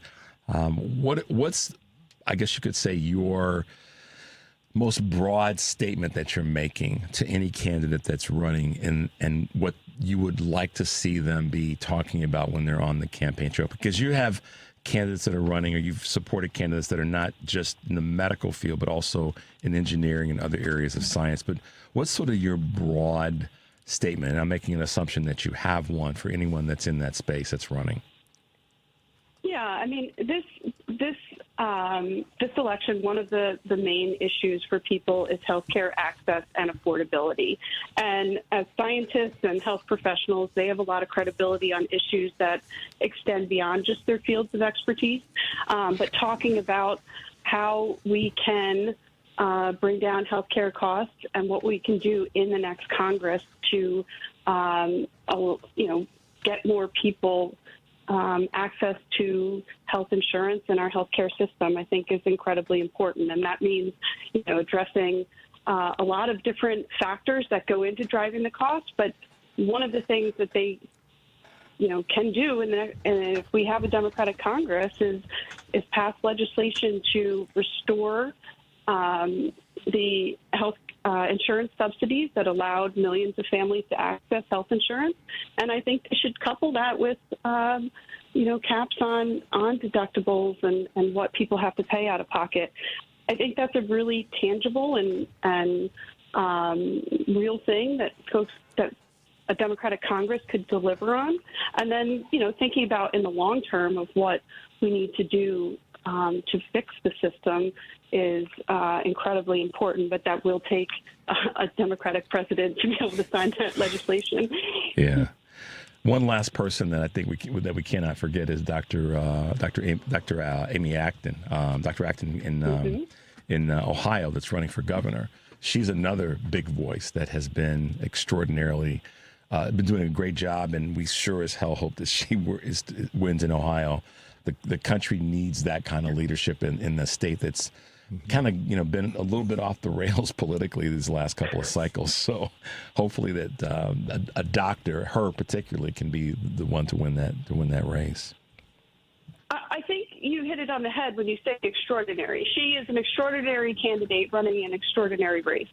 Ohio hasn't elected a Democratic governor in, I think, 20 years. But she is polling ahead of her Republican opponent, who might possibly be the least likable person in Ohio, Vivek Ramaswamy. But he, what does it say when a candidate for governor, Vivek Ramaswamy's first two campaign ads did not have him direct to camera? I've never seen that before. I know, it's crazy. Shaughnessy, it's always great to have you on the show. I know you're busy as the world right now, but thank you for taking some time to hang out with us this morning. And we look forward to having you back again soon. Does that sound cool? That sounds great. Thanks, Richard. And thanks, Rico and Rick. There you go. Thank you. Shaughnessy Naughton, 314-ACTION, guys. You got to get with her and her team and the work that they do. They are just a powerful, powerful source. Thanks for being with us, Shaughnessy. We'll talk to you soon. Take care. All right. Bye-bye. Guys, real quick before we go to break, your thoughts in terms of what she had to say. She was spot on with everything, and I think it's an important mission. And it's interesting. I didn't get a chance to ask her this, but I was really curious because it's been 10 years since she launched 314 Action, and I'm wondering what were the reasons for launching? What was in anticipation of? Did you see what Trump was going to do? Because it was before his election, right? Because it was in June, and then the world changed around her. So it's almost like it's one of those. It's almost like insurance. You don't think you need it until you get into an accident. Right. And the brilliance of what she's done and the importance becomes so much more significant because, like, wow, you did this. And look at the people that they've helped to get elected. That's the other part. 600 candidates and counting that they've put into office, really and it's really important. And there's a certain level of, and it just goes to show the power of grassroots. Yep, absolutely, it sure does. And the thing is, like, people that are in the scientific space, they're empirical, they're curious, they're inquisitive. They kind of, they're not overly emotional. It's hard to trip them up because they go back to their baseline, which is the facts that have been detailed and the data that they know is accurate. And facts and science. Absolutely. And you need more of that now in the era of performative politics and conjecture and emotion. And that's why it was hard to really stump Fauci, and kudos to his attorneys for telling him, take the fifth. Take the fifth, man. Take the fifth, man. People misunderstand that. And you said it, Rick, about what with the fifth? Come on, before we go to break. About somebody else? Somebody else pled the fifth 440 plus times when they were testifying in New York for fraud, right? Yeah, exactly. That hurt people too. Absolutely. And you want to say it was a victimless crime? No, it wasn't. It's not. Crime always has a victim. There is. Let's take a quick break, guys. The number is 773-763-9278. You're listening to Choose Views on WCPT, AM 820 in Chicago, and WARR 1520 AM and 103.5 FM from Warren County, North Carolina. AM 950, our good friends at the Progressive Voice of Minnesota. I'm Richard Chu. We'll be right back.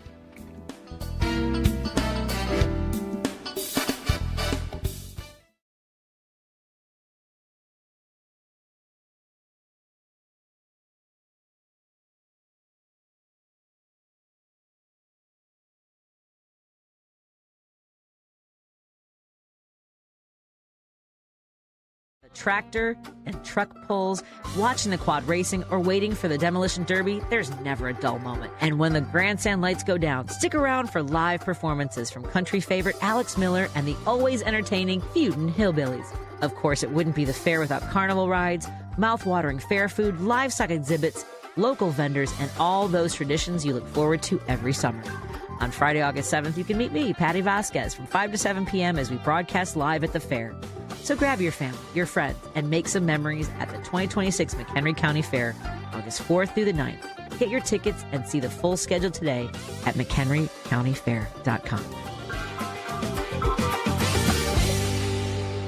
Hi, this is Tom Hartman. Charles and Linda were stunned. Their CPA calculated a 2025 tax liability of $29,300, requiring a huge payment with the return. Plus, they now had higher estimated payments. Charles and Linda are 69, retired with $1.9 million in IRAs, brokerage accounts, and a rental property. Their broker and CPA turned out to be no help at all. The couple then met with Brookfield Tax Planning for a no-cost second opinion tax review. They discovered they could legally reduce taxes by $16,200 in 2026 and each year ahead. They even learned they could eliminate required minimum distribution taxes at age 73. Schedule your free, no-obligation second opinion tax review now. Discover how much you can save with no cost or obligation. Once 2026 is over, it's too late. So schedule your free review now. Visit BrookfieldTaxPlanning.com or call 708-485-3439. That's BrookfieldTaxPlanning.com or 708-485-3439. This is Chicago's Progressive Talk, 820 AM, WCPT Willow Springs, and online at WCPT820.com, where facts matter. From the Weatherology Weather Center, I'm meteorologist Jennifer Wojcicki. We'll see sunny skies here for today with a high into the mid-80s. Winds out of the southwest around 5 to 10 miles per hour. Then for tonight, partly cloudy with a low near 67. By Friday, a chance for some showers and thunderstorms here late, increasing clouds, a high of 80 degrees. Then on Saturday, a chance for rain showers, cloudy, high around 74. Sunday, sunny, high of 78. That's your latest Chicago weather update. Currently, it's 66. Alexa, play WCPT. WCPT from TuneIn.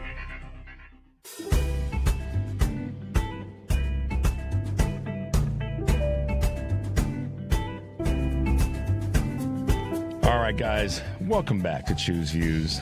We appreciate you being with us this morning. I'm Richard Chu, and sitting with my two good friends, Enrico Mowatt and Rick Kasprzak. We could do a lot of things, but we got to stay focused this morning, and we appreciate Shaughnessy Naughton hanging out with us this morning. Get with her organization, 314 Action. Another one of our superb leaders in the great state of Wisconsin, current state senator from the District of 26, is Kelda Roys. Kelda's been with us before here on WCPT and specifically on Choose Views. She's also running for governor in our great state, our neighboring state of Wisconsin. Good morning, Senator Roys, and welcome back to Choose Views. Almost there? Okay. Yeah, it's getting there. All right. So sorry, I thought that, she'll be with us in a second. So Rick was saying during the break, the question that he wanted to ask Shaughnessy. Rick, go for say what you were going to say. Yeah, I was just curious how we're in working with her organization and advising candidates in their quest to seek office. How does she counter the unfortunate numbers of people who deny science and say it's fake and say it's not true and invoke conspiracy theories that they've heard? I would just be curious to know how she advises. Yeah. That's a question I'll put to her and see, and maybe she'll have an off-air conversation that we can then re-air, because that's not something that just the folks in the science world that are running for politics have to deal with. Yeah, and you know that they do, but it's something that can help us other folk deal with. Knucklehead is. I'd also be curious how they maintain their composure when. They've got their entire thing is science and facts in front of them, and you're dealing with, an opposing candidate or just you got a book of data results right here, thick, 3 inches thick. Yeah. Right. Verifiable, empirical data, like you said, Rico. Yeah. And then you got someone who says, yeah, but I saw on YouTube.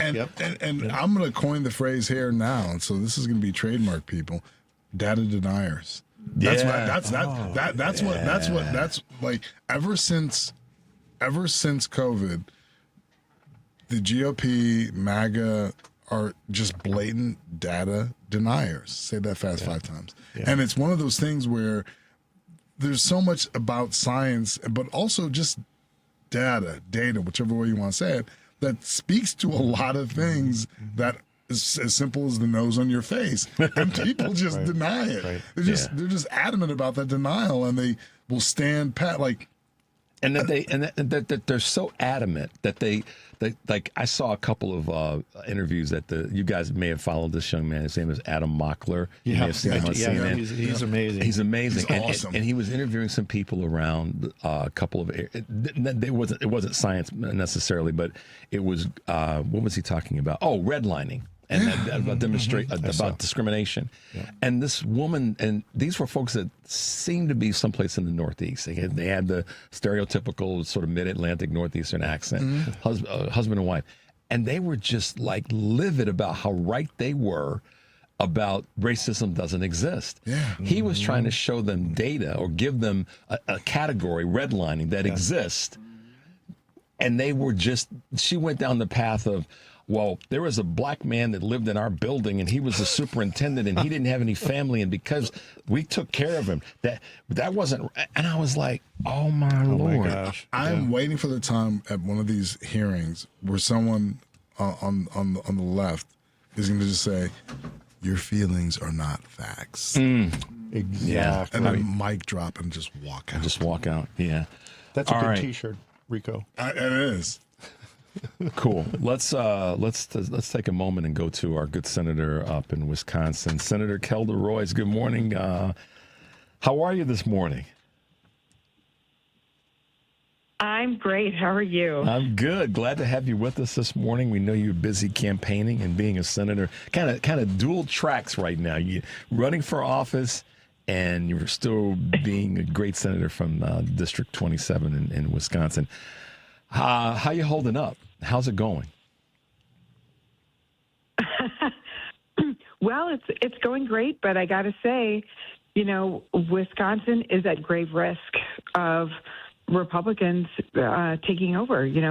Big money is dominating our politics, and the Republicans have put their thumb on the scale to try to get their preferred outcome in the primary, and they're going for a Republican trifecta. So we've got to work really, really hard and diligently to try to bend power. Yeah, that can't happen. We have to be done having Republicans in any leadership role, particularly after what we saw, and I know you saw it, and we've been talking about it on the show this morning. What we saw, that hellscape yesterday of how they treated Dr. Fauci during that hearing. I mean, it was just flat out disgusting. And I know that you and your colleagues on the left there in Wisconsin have some observations about that. What did you say, you? Well, I was pregnant during COVID, Richard, and when I was first elected to the Senate in 2020, my Republican colleagues refused to wear masks. They refused to say if they were vaccinated or not. And when I was finally able to get vaccinated during my pregnancy, that could have saved my life, because pregnant women were 17 times more likely to die of COVID because of the changes in your body and decreased lung capacity and decreased immune system response. So the fact that Dr. Fauci saved so many lives, he should be treated as an American hero. The things that he did for this country in what was one of the toughest times in our history, we all owe him a debt of gratitude. Yeah, we were essentially at war with the virus that we didn't know enough about to be able to navigate it as effectively as we could right out of the gate. But I give kudos to you and other Democratic state senators who did everything you could in in the time that we were in, because the federal government wasn't helping out. I mean, you remember this as an elected official, and we remember it as regular citizens, that the federal government, this is what cracks me up about the hypocrisy of Republicans in office on any level.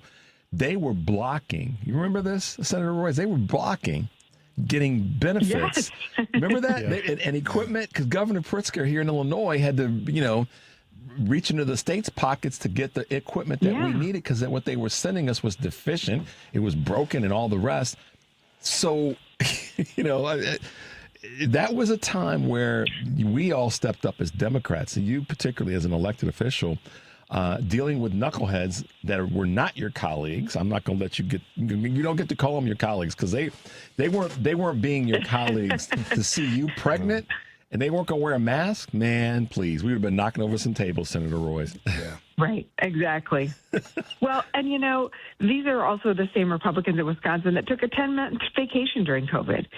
Paid vacation refused to meet. The least productive, I think, state legislature in the country was the Wisconsin Republicans. And, by all measures, we should be able to head towards Democratic control this fall, and yet Republicans are investing almost $20 million into trying to win a Republican trifecta this fall. And unfortunately, this happened here in Illinois as well. A lot of the money that's coming into your races there, both at state level and a federal level, are dollars that are from outside of the state of Wisconsin. That's where I've said that, we can't get money out of politics right now, because we need money as Democrats to fight against the money that Republicans have in politics. We need to get the dirty money. We need to get the non-transparent money, this out-of-state money, and all the rest out of certainly our local elections. Talk a little bit about that, Senator Roys. Well, I've been on this beat for a long time, Richard. I was one of the first candidates in the country back in 2011 when I was in the state assembly to say I'm not going to take corporate PAC money to fund my campaigns. And on those rare occasions, if I ever did, a corporation sent me a check, I just donate it.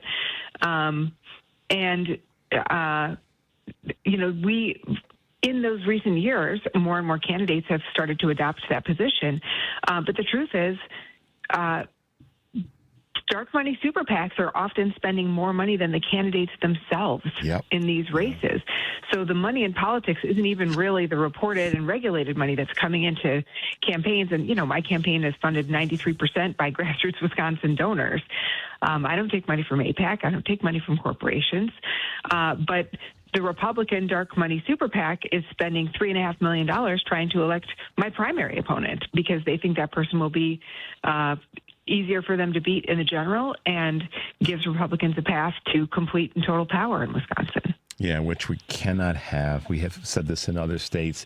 Michigan's cannot. Similarly challenged in that regard, and many others are. Senator Roys, let's talk a little bit about this before we go to our break. From a platform standpoint, you've really been leaning in hard on the voucher, ending the private voucher of school funding, because it doesn't do anything to help, public education. Talk a little bit about that. Yeah, for me, public education is really the foundation of a democracy in our economy. I'm a parent and step-parent of 5 and a proud public school grad myself. And when you look at the results of 40 years of vouchers, you see that those schools perform no better, and they often actually perform worse than public schools. And the reason our public schools don't have the resources that they need to attract and retain our wonderful teachers and to give kids the opportunities they deserve for everything from music to advanced science, it's because of the lack of funding, because we're diverting billions of dollars every budget to voucher schools. Voucher schools that discriminate, that don't have to be transparent or meet the same standards. They can even use corporal punishment in these private schools, and that's unacceptable to me. Yeah, touch my child without my permission, and we get a problem. Senator Roys, we're going to take a little bit of a break. When we come back, I know that Rick and Enrico may have a question or so for you. The number is 773-763-9278. You're listening to Choose Views on WCPT, AM 820 in Chicago, and WARR 1520 AM and 103.5 FM from Warren County, North Carolina. And AM 950, the progressive voice of Minnesota. I'm Richard Chu. We're talking with Minnesota Senator and candidate for governor, Kelda Roys. We'll be right back.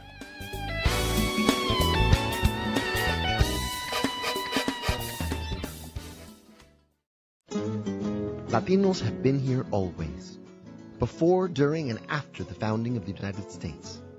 We are small business owners rising before dawn to power the economy. Hands that pick, manage, and prepare the food that nourishes America. Builders of our homes, our cities, our roads, our communities. Workers who labor daily to strengthen the very fabric of our nation. We are caregivers, teachers, doctors, engineers, neighbors, families raising the next generation. Latinos contribute over $4 trillion to America's GDP, bringing promise, innovation, and vitality to every corner of the U.S. We are the backbone, an indelible part of the American story. We are America. America is us. Learn more by going to americaisus.org and discover how Latinos have shaped America's journey and continue to forge its future. You want to feel important. You want to be a part of something bigger, something that matters and can help change things. You want to feel like you belong. We know. We felt that way too. And that's why we did something about it. We aren't just Army National Guard soldiers. We are normal people just like you. And together, we can make a difference. Take on your legacy. Visit NationalGuard.com to find out more. Sponsored by the Illinois Army National Guard. Aired by the Illinois Broadcasters Association and this station. I'm Smokey Bear, and I made an assistant to help you prevent wildfires. Dude, I've got this. I've been camping since I was 5 years old. But I am a camping influencer. You know what? I'll bet you $5. Assistant Smokey, what is the best way to put out a campfire? To put out a campfire, drown with water, stir, drown again. Then make sure the fire is out cold by feeling with the back of your hand. Wait, really? I'll take the $5. Learn more at SmokeyBear.com. Brought to you by the U.S. Forest Service, your state forester, and the Ad Council. Chicago's Progressive Talk, WCPT 820, where facts matter.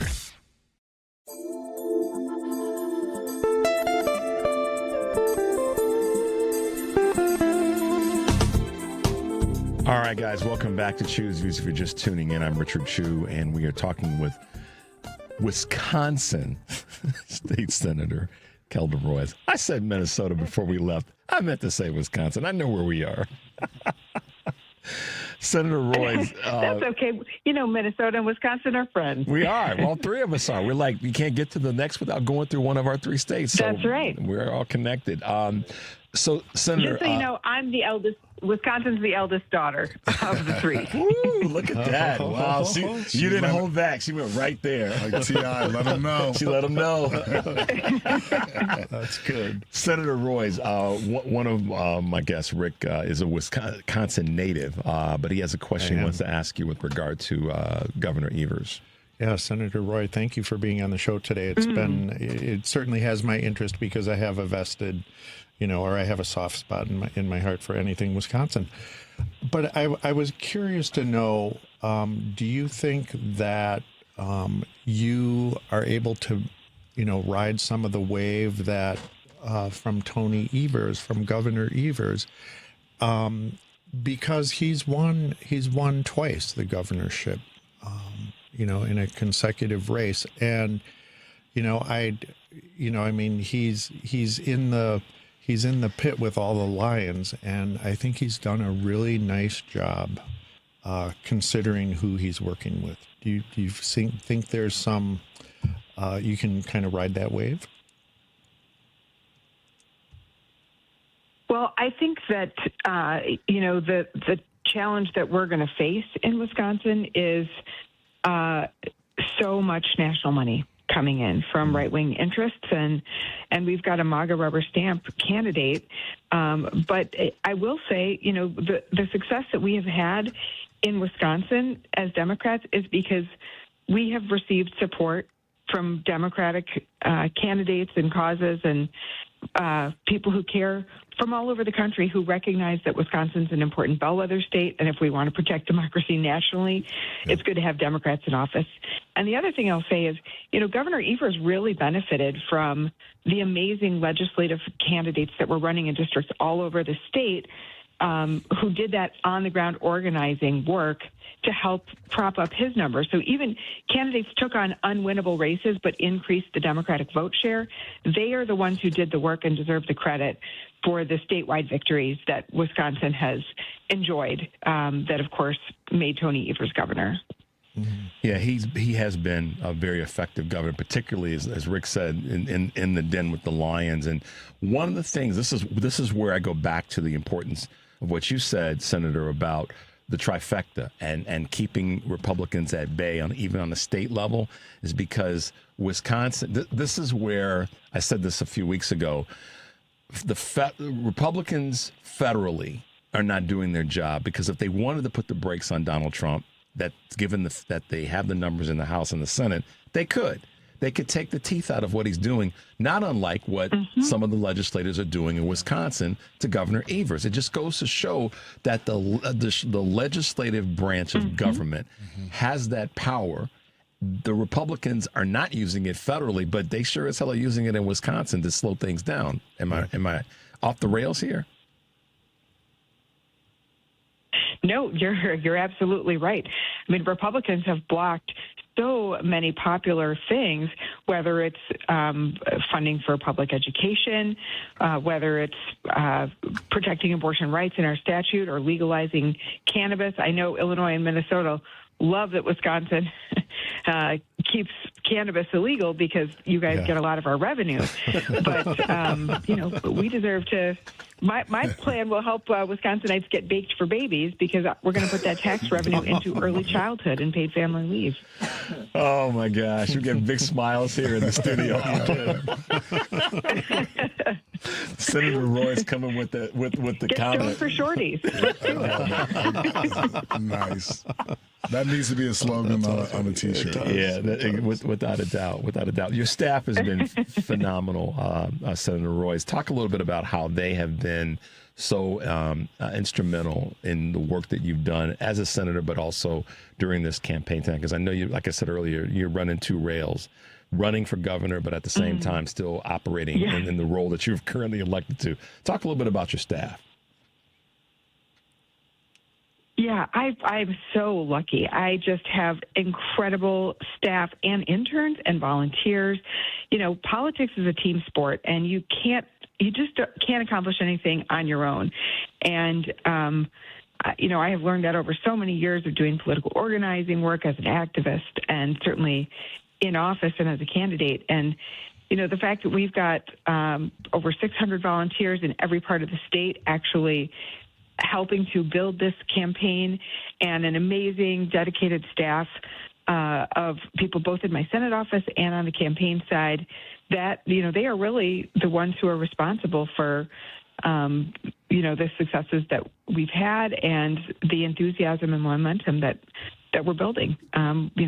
We deserve nice things in Wisconsin. We deserve to have affordable health care and child care and housing, and the best public education system. We deserve higher wages and collective bargaining rights for workers, and all of that.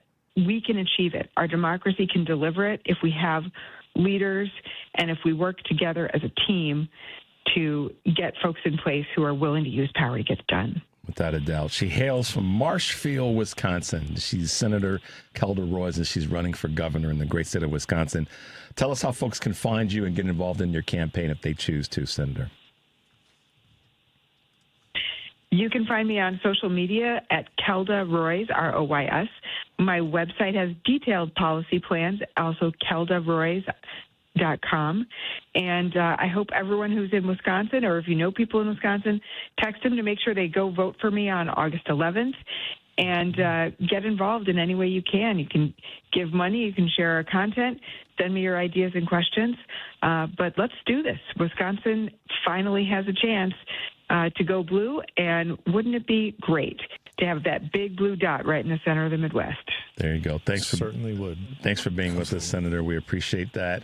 And yeah, guys, the primaries are August 11th. So make sure, Wisconsin, y'all are out there taking care of your vote. Thanks for being with us, Senator. We'll talk with you soon. Okay. Great to be with you again, Richard. Thanks. All right. Bye-bye now. Okay, guys.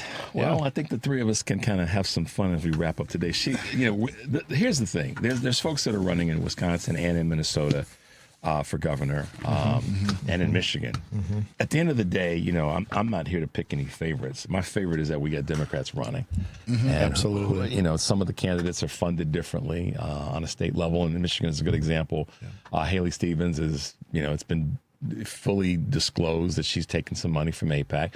Other people have. And what I don't want to see is too many voices attacking candidates because they have taken money from where they've taken it.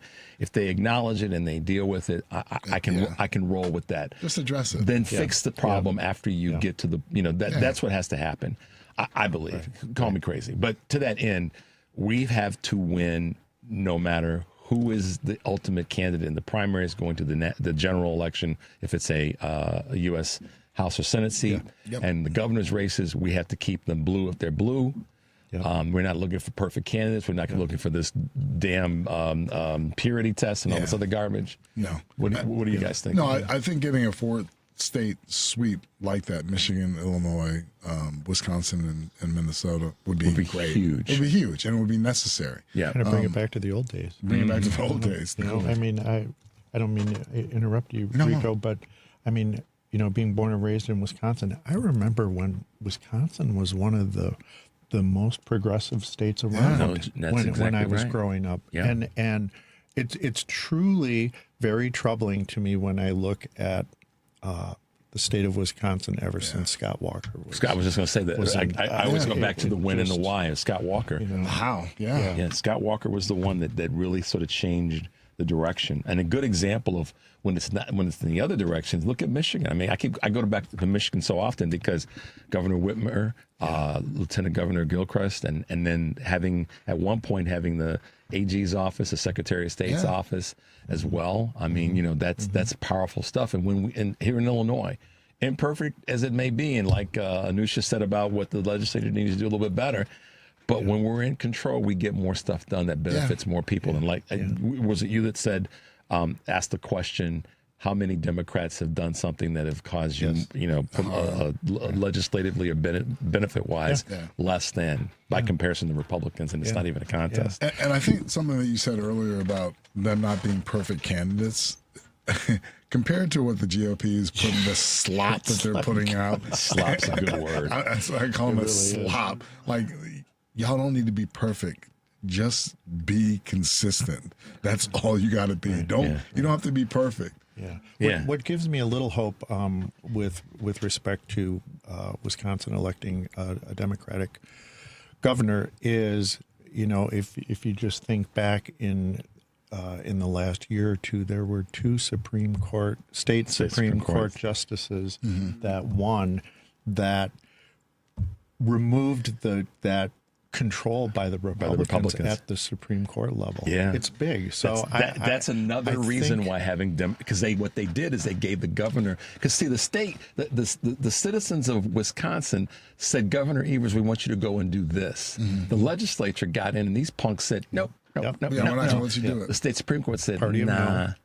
And that's why having Democrats in they let the people talk. That's right. Because the people elected Governor Evers. And you know where people are really going to start talking? Those premium notices are going to be coming out. With all this. It's coming out in September. Yes. People are going to get notified about their premiums for Medicare in terms of, hey, this is a situation where you're going to be paying more. And these primaries and then also the elections in November. Yeah. That's a big issue. And those folks need to take a look at their premium, see what the GOP has done, see what the right has done, and say, you know what? I think I need to maybe pivot. Or if I'm someone that didn't vote and didn't participate, I got to cast a vote because my aunt, my mother, my grandmother, my brother, my sister, their premiums are going up, or whoever's on Medicaid. Yeah. So, guys, take us. We got to go. But I wanted to give you opportunity to say something about from Batman. But Rick and Rico, thanks for hanging out with us this morning. The Ruckus. That's who we are. Thank you, Richard. It's been a You're pleasure. listening to Choose Views on WCPT. Thanks for hanging with us, guys. Stay tuned for the Stephanie Miller Show. Stay tuned for Joan Esposito. Stay tuned for Patty Vasquez later on today. We're out. Everyone needs to take care of their mental health, even running back Bijan Robinson. When I'm on the field and feeling the pressure, I usually just take a deep breath. When I'm just breathing and seeing what's in front of me, everything just slows down. It just makes me feel great before I run the play. Just like Bijan, we all need a strong mental game on and off the field. Make a game plan for your mental health at loveyourmindplaybook.org. Love your mind. Brought to you by the Huntsman Mental Health Foundation, the Arthur M. Blank Family Foundation, and the Ad Council. Tolerance is accepting someone before they walk through the door. It's about accepting people for who they are as individuals. Tolerance is celebrating the diversity that makes us great. Tolerance. Honor the differences. Picture a world of respect. Visit tolerance.org to learn more. Think O'Reilly Auto Parts for all your car care needs. Get the parts and service you need fast from the professional parts people at O'Reilly Auto Parts. AP News, I'm Marcela Sanchez. The U.S. military completed what it described as a heavy wave of strikes against Iran. AP correspondent Karen Shamas reports on these latest U.S. strikes. Iran responded by striking a Chinese firm's building in northern Kuwait. U.S. Central Command released footage on Thursday of planes taking off from the flight deck of an aircraft carrier and aerial footage of targets on the ground being hit by airstrikes. U.S. Central Command says the attacks on Iran targeted Iran's Revolutionary Guard Corps. The latest U.S. barrage on Iran comes after the U.S. partnered with Saudi Arabia to strike Iranian-backed militias in neighboring Iraq, killing at least 26 people. Shortly after the U.S. strikes, an Iranian strike hit a Chinese firm's building in northern Kuwait on Thursday morning, severely damaging the structure and killing a worker. I'm Karen Shamas. A vote on Todd Blanche's nomination to become Attorney General has been delayed in the Senate Judiciary Committee. The move came hours after negotiations between the Justice Department and Republican Senators John Cornyn and Thom Tillis over the controversial settlement that granted President Trump and members of his family protection from tax audits. Trump said he hasn't heard there's a problem. All I can say is Todd Blanche is outstanding, and I thought it was pretty routine because he's so good. He just wouldn't find a better person. So I don't know, maybe John Cornyn's upset with me because I didn't endorse him. Part of the settlement is a now scrapped plan to create an anti-weaponization fund to compensate people who believe they were wronged by the Justice Department. Dr. Anthony Fauci will face a contempt of Congress vote next week after declining to answer questions from senators. Fauci invoked his Fifth Amendment rights during a hearing about his handling of the COVID-19 pandemic. Wall Street is set for a rebound, and oil prices fell modestly today. This is AP News.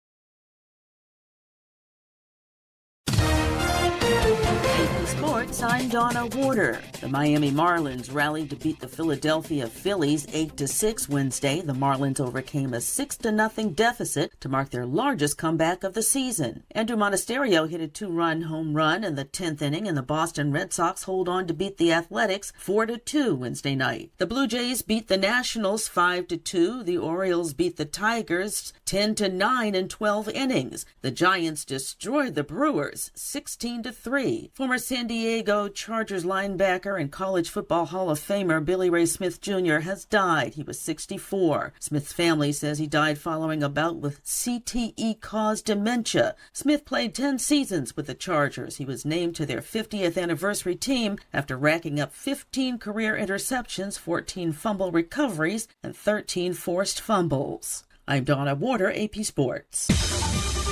This is 8:20 a.m. WCPT Willow Springs and streaming worldwide at WCPT820.com. We are Chicago's progressive talk, where facts matter. Now your WCPT 820 weather update. From the Weatherology Weather Center, I'm meteorologist Jennifer Wojcicki. We'll see sunny skies here for today with a high into the mid-80s. Winds out of the southwest around 5 to 10 miles per hour. Then for tonight, partly cloudy with a low near 67. By Friday, a chance for some showers and thunderstorms here late. Increasing clouds, a high of 80 degrees. Then on Saturday, a chance for rain showers, cloudy, high around 74. Sunday, sunny, high of 78. That's your latest Chicago weather update. Currently, it's 70.